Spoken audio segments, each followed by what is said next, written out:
tu disais, le référentiel, c'est pas uniquement ce qui va servir pour la validation, pour la reconnaissance, c'est aussi quelque chose qui est un petit peu une carte qui permet d'acquérir petit à petit des compétences. Et ça revient toujours autour de la VAE, là, sur un des autres points forts qui me semble de la VAE. La VAE, c'est de la préconisation. Il y a la reconnaissance, il y a la validation, mais il y a de la préconisation. Et ça me semblait important qu'on fasse du lien. Ça a été fait ce matin. La préconisation de formation, alors, dans ce cas. Perspective, comment elle se fait en lien avec le projet individuel. Enfin, c'est sous forme de questions. Hein. Disons, moi, ce qui me semble là, enfin, tout ce qu'on a pu dire ce matin, ça peut être très, très...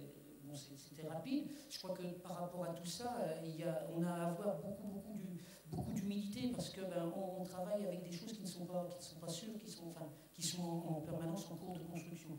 C'est ce que je voulais un petit peu dire sur l'information. Après, un autre point qui me semble être important... Ça sera le dernier point, et puis on posera les questions à la salle. Et peut-être que vous aurez à répondre... Non, mais je vais me permettre de prendre... Non, je ne vais pas prendre ce point-là. Un autre truc, c'est se mettre en réseau. Non, j'avais envie de parler un petit peu de la temporalité, ça va peut-être venir après, mais c'est se dire... la temporalité, c'est mon problème aussi. Se mettre en taux, c'est pour ça on l'évacue.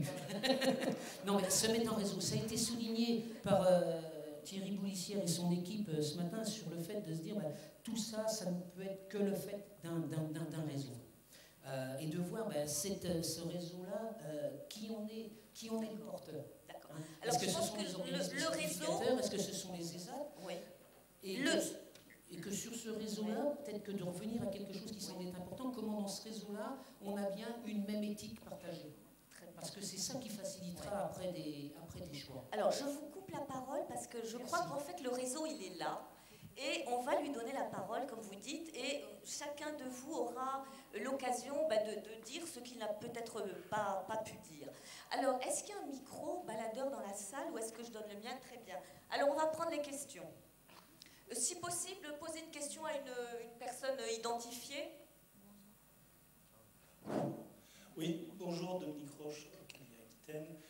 Je ne vais peut-être pas commencer par une question, mais tout d'abord m'exprimer en mon nom et plus généralement au nom des OBCE qui ont assez peu été mentionnés, merci à VP Carrère pour nous avoir cités, et qui sont des partenaires qui me semblent pratiquement incontournables pour l'appui au parcours de VAE de personnes salariées.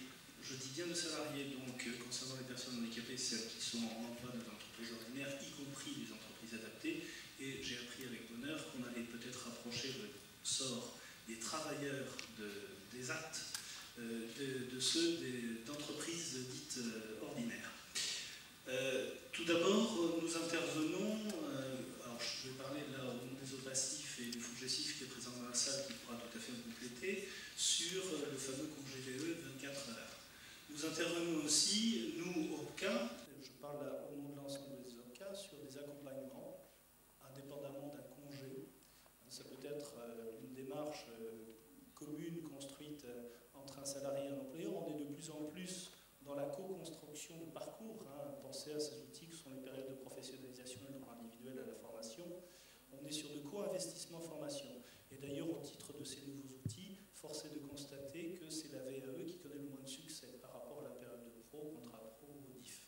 Donc ça veut dire, là je reprendrai votre mot, qu'il faut être humble et qu'il faut peut-être mener des démarches de sensibilisation, d'information qui soient très continues pour pouvoir déclencher ce type de parcours. Donc nous intervenons sur nous intervenons également, je me permets de prendre un peu de temps.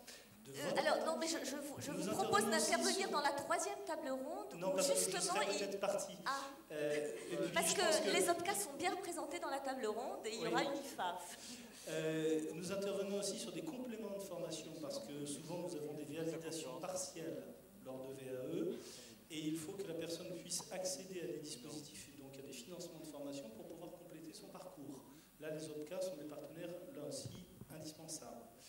Enfin, en Aquitaine, avec le FONGECIF, nous avons souhaité mener une action renforcée auprès de nos adhérents pour les sensibiliser à la VAE. Nous faisons des interventions auprès de nos entreprises, auprès de comités d'entreprise, etc. J'en passe. Et nous avons souhaité, puisque c'est une problématique qui revient assez fréquemment, pouvoir faire bénéficier les salariés qui s'engagent sur ce type de parcours d'un accompagnement renforcé. C'est-à-dire qu'avec le FONGECIF, nous avons la possibilité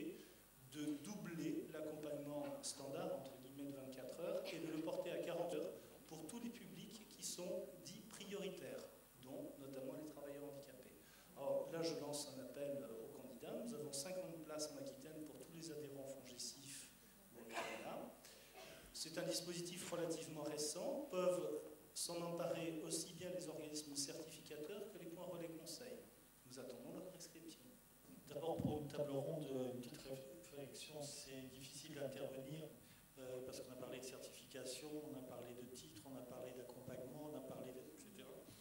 Et en fait, ma question portait sur l'intervention de Cap Emploi, parce que la VAE, pour l'accès de la VAE aux demandeurs d'emploi,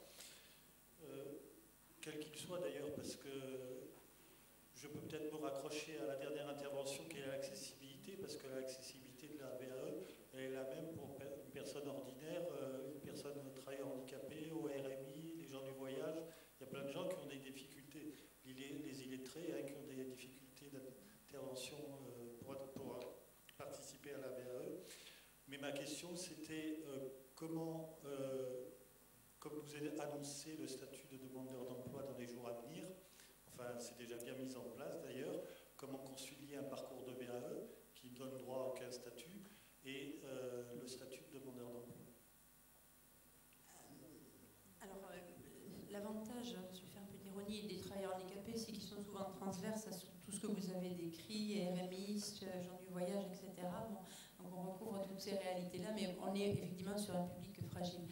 Par rapport à la VAE et le statut de demandeur d'emploi, que l'on soit travailleur handicapé ou pas, c'est quand même un petit peu reconnu par la NPE en termes de parcours. Hein. Alors c'est vrai qu'avec les nouvelles modalités, on a des incertitudes, mais enfin quelqu'un qui est dans une notion de projet, de parcours, de reconversion, on a quand même la chance que dans les petites cases ANPE, la notion de VAE soit complètement intégrée et l'on peut permettre à une personne de prendre le temps nécessaire, puisque pour reprendre un thème cher à mon voisin, la temporalité de la VAE, effectivement, il y a aussi beaucoup à dire sur le temps nécessaire à tous les niveaux par rapport à ça. Donc voilà, pour vous répondre, ce temps-là, a priori, dans le dispositif, il existe.